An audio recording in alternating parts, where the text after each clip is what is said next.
land that was owned by PG&E. We occupied land that was owned by the federal government.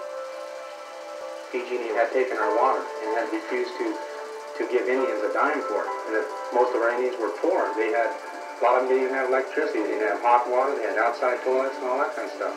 If the jury should find they did not trespass, would this mean they do own that land? No, of course not. No, that's not the object of that at all. All right, start arresting these people here. Start getting these things. Hey, fellas, start arresting these people. Escort them over. Load them up. These defendants could not have committed a crime because they sincerely believe it is their land and they have no criminal intent. Wilma met Aubrey Grossman, who was the attorney for the Pit River tribe, and did volunteer work for him for the next several years. She got her education through working for the Pit River people. Wilma worked with Pit River people, with Kashaya-Pomo people, to help them maintain and gain their sovereign status, and she knew that was a fight. Should I count this for you? She learned how hard it was to gain some kind of sovereign status, and she saw what ignorance, neglect, and genocidal policies were.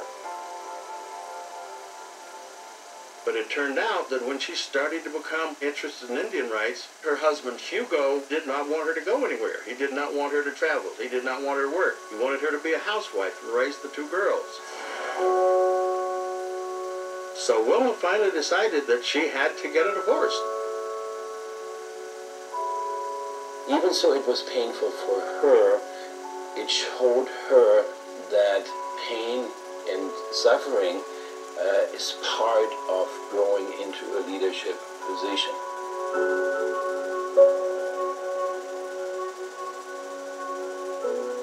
There was never a point in my time in San Francisco, not one point in my life where I ever was not absolutely positive I would return to Oklahoma. She separated from her husband, took her two daughters, got in a car with, only a little money, drove home to Killer Flats.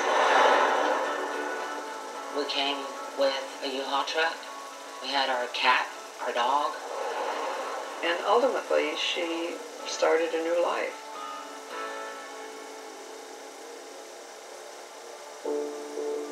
Coming back here at first, it was hard.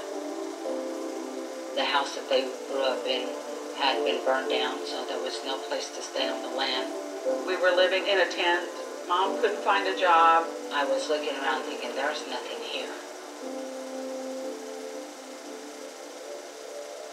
Living in a car, in a field, by a stream, with very little money, might have been seen by somebody else as a disaster, but to Wilma, it was coming home.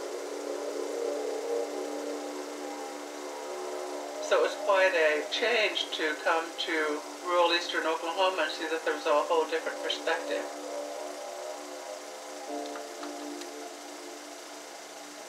Wilma was not really welcome at home when she got there. She'd been gone for almost 20 years. So she had to start over with those people in the communities. She had to adapt to the culture that was here among Oklahoma Cherokee. But she walked into a culture that had become changed from a matriarchal society to mostly a patriarchal society.